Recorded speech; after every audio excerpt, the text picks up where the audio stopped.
Quiero contarte algo que me dijo una mujer hace unos meses, aquí en la sacristía, después de misa. Se llama Consuelo, tiene 69 años, viuda, vive sola en Tancítaro, Michoacán. Tiene 2 hijos, Alejandro, de 44, que vive en Guadalajara y que desde que se divorció lo dejó todo, incluyendo a Dios, según me dijo ella. Y Claudia, de 40, que cuando le mencionó el bautizo de sus nietos, respondió: «Ma, eso es un rito del siglo pasado». Doña Consuelo lleva más de 40 años yendo a misa. No ha faltado casi un domingo en su vida. Mandó 3 misas gregorianas por sus hijos. Le pidió al padre de su parroquia que fuera a hablar con Alejandro. Él fue una vez y no volvió. Le regaló a Claudia una imagen de la Virgen de Guadalupe que terminó en una caja del closet. Y cuando se sentó frente a mí, con las manos juntas sobre la falda, me dijo algo que todavía resuena en mi cabeza. «Padre, yo no le pido a Dios que me los devuelva a mí. Le pido que no los deje morir sin sacramentos. ¿Es mucho pedir?» Llevo 38 años en el ministerio. He escuchado esa frase, con distintas palabras, en distintas bocas, más veces de las que puedo contar. Y hoy quiero decirte algo que quizás nadie te ha dicho todavía. Algo que doña Consuelo descubrió. Y que tú también puedes descubrir hoy. Al final de este vídeo te voy a revelar la única señal concreta de que tus oraciones por tus hijos están siendo escuchadas. Una señal que casi nadie reconoce porque no ocurre en la vida de tus hijos. Ocurre en la tuya. Quédate hasta el final. Permíteme preguntarte algo con mucha honestidad. Cuando rezas el rosario por tu hijo o por tu hija, hay un momento, en algún punto de esa oración, en que tu mente va automáticamente a su rostro, a la última conversación que tuvieron, a esa vez que intentaste hablarle de la fe y él te cerró la puerta en el alma, aunque no con la puerta de madera. Doña Consuelo me confesó algo que pocas madres se atreven a decir en voz alta. Trae en su cartera una foto de sus hijos de cuando tenían 7 y 5 años. Y cuando reza, la saca, la pone frente al rosario. Cuando me lo dijo, yo no la corregí.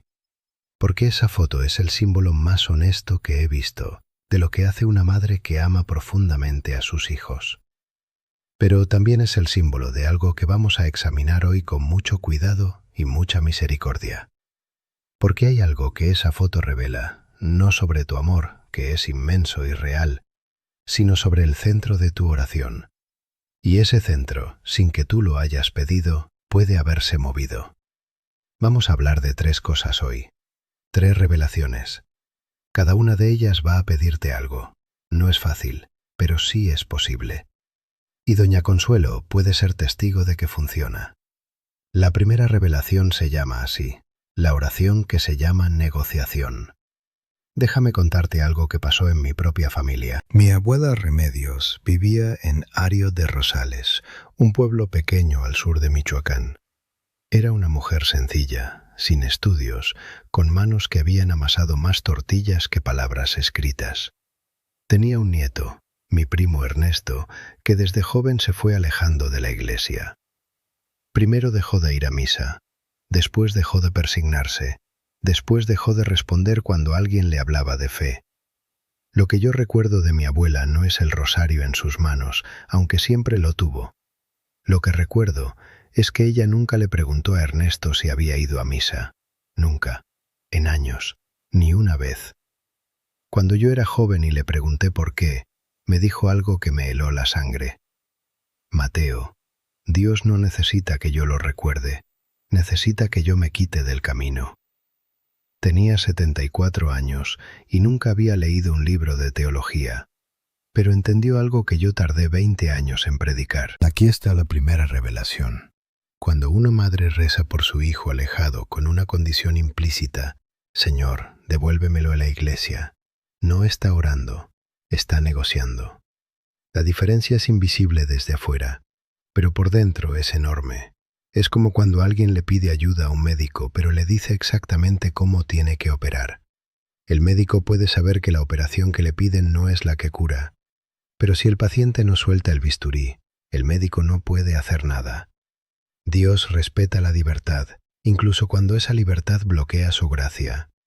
San Agustín de Hipona, en el libro 10 de las Confesiones, escribió que el alma no descansa mientras no descansa en Dios, no con lo que Dios le dé. La madre que ora exigiendo resultado específico descansa en el resultado, no en Dios. Y eso convierte la oración en ansiedad disfrazada de devoción. En 25 años de confesionario he escuchado docenas de madres describir exactamente el mismo patrón. Rezan el rosario completo, mandan misas, hacen promesas y sienten que nada llega. Cuando les pregunto cómo terminan su oración, casi todas dicen alguna variante de «y que Dios lo traiga de vuelta». La intención no está mal. El problema es que esa frase cierra la oración con un cerrojo. Dios recibe la petición con las especificaciones técnicas incluidas. Aquí está la instrucción concreta para hoy. Esta noche, al terminar su oración por su hijo, agregue una sola frase que nunca ha dicho antes. Dígala en voz alta. Señor, no sé qué necesita él. Tú sí sabes. Haz lo que sea necesario aunque yo no lo entienda. Y luego, y esto es lo más difícil, no agregue nada más. Cierre. Levántese. El silencio que sigue a esa frase no es vacío. Es espacio que usted le acaba de abrir a Dios. Usted va a pensar, pero eso suena a rendirse. Y yo entiendo ese pensamiento. Me lo dijeron exactamente así en el confesionario hace muchos años. Pero San Juan de la Cruz, en la subida al Monte Carmelo, distinguió con precisión entre la petición que libera y la petición que ata. La que ata siempre tiene un resultado específico cosido adentro. Rendirse al resultado no es rendirse al Hijo, es rendirse a Dios.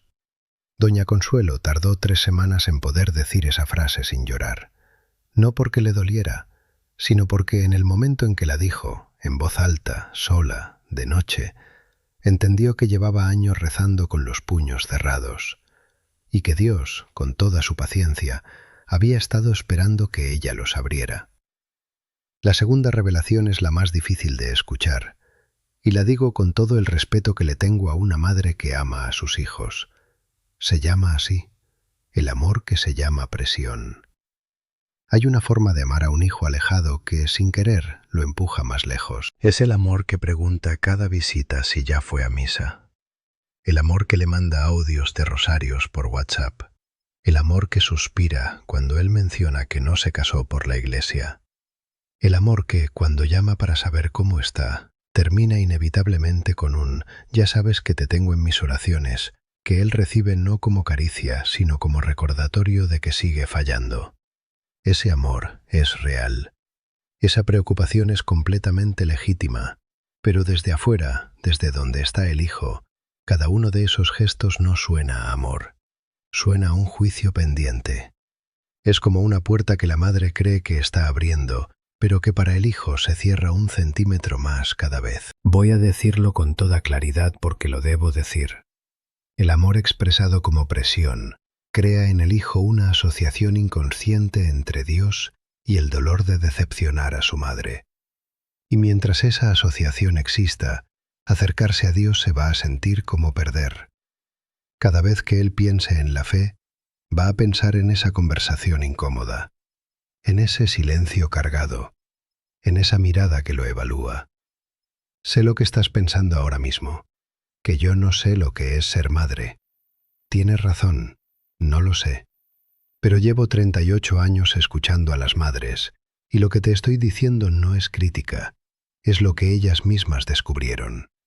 El Papa San Juan Pablo II, en la encíclica Familiaris Consortio, escribió que la familia es la primera escuela donde el ser humano aprende el amor. Pero también documentó que el amor mal ejercido en familia puede construir heridas que la gracia tarda años en sanar. Cada recordatorio bien intencionado puede estar siendo, para el hijo, otra clase magistral de por qué Dios se asocia con culpa. Déjame contarte el caso de Doña Esperanza, de un pueblo cerca de Zamora. Llegó a verme desesperada porque su hijo de 44 años le había dicho claramente: «Mamá, cuando me hablas de Dios, me dan ganas de colgar el teléfono». Ella lloraba. Le pregunté: «¿Cuántas veces le mencionas a Dios en cada llamada?». Ella pensó. Dijo: 2 o 3 veces quizás. Le pedí que no lo mencionara ni una sola vez durante un mes. Ella obedeció con terror. Al mes, el hijo la llamó y le preguntó: «Mamá, ¿estás bien? Pareces diferente».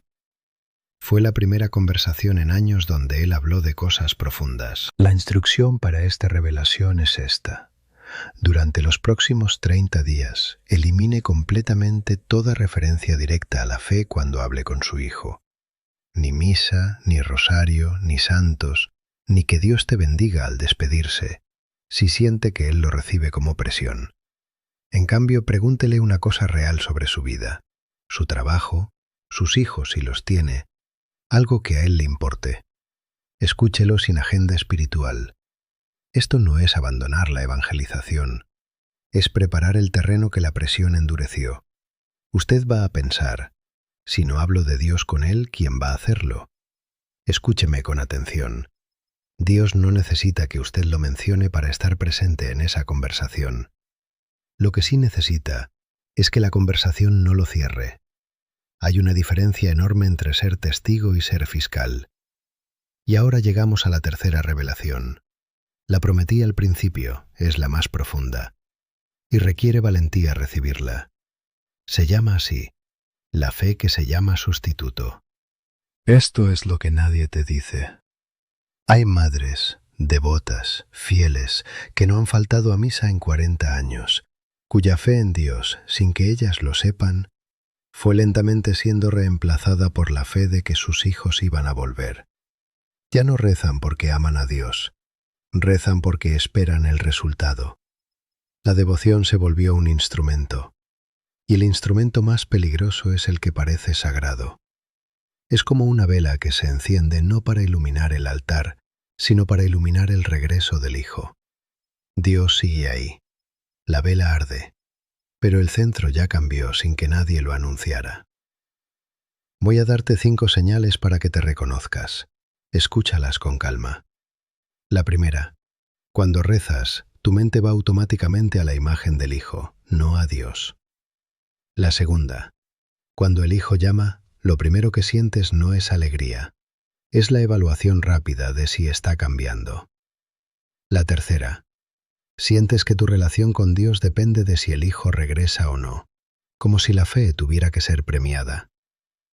La cuarta, y esta sorprende a muchas: has dejado de pedirle a Dios cosas para ti misma. Solo pides por Él. Te olvidaste de tu propia alma. La quinta, y esta toma valentía reconocerla: en el fondo, a veces sientes un resentimiento silencioso hacia Dios por no haber respondido todavía. Y ese resentimiento convive con tu devoción sin que tú hayas pedido que entrara. Si te reconociste en 3 o más de estas señales, esta revelación es directamente para ti. Santa Faustina Kowalska, cuyo diario fue aprobado por la Iglesia y cuya devoción a la Divina Misericordia fue promovida por San Juan Pablo II, escribió que el alma que confía en Dios debe confiar absolutamente, no condicionalmente.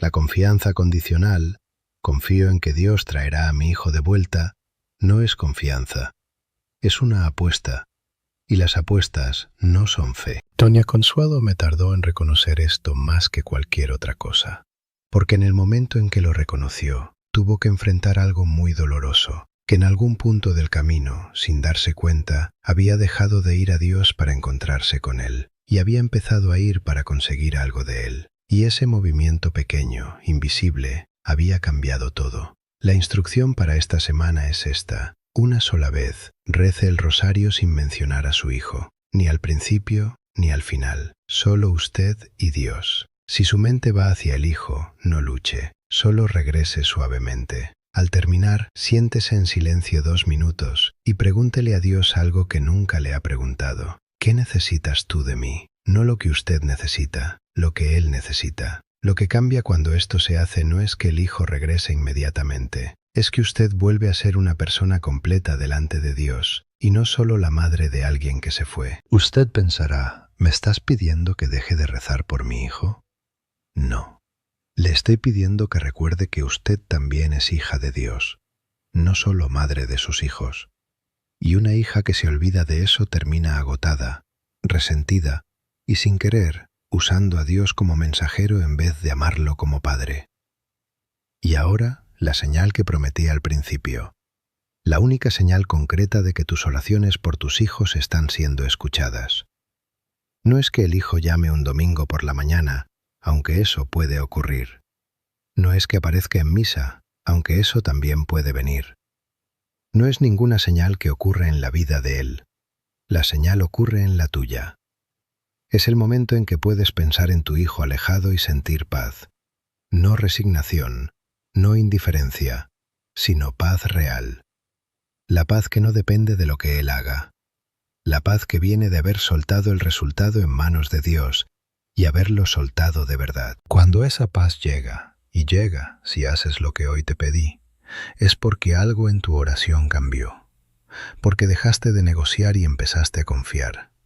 Porque dejaste de presionar y empezaste a amar sin agenda.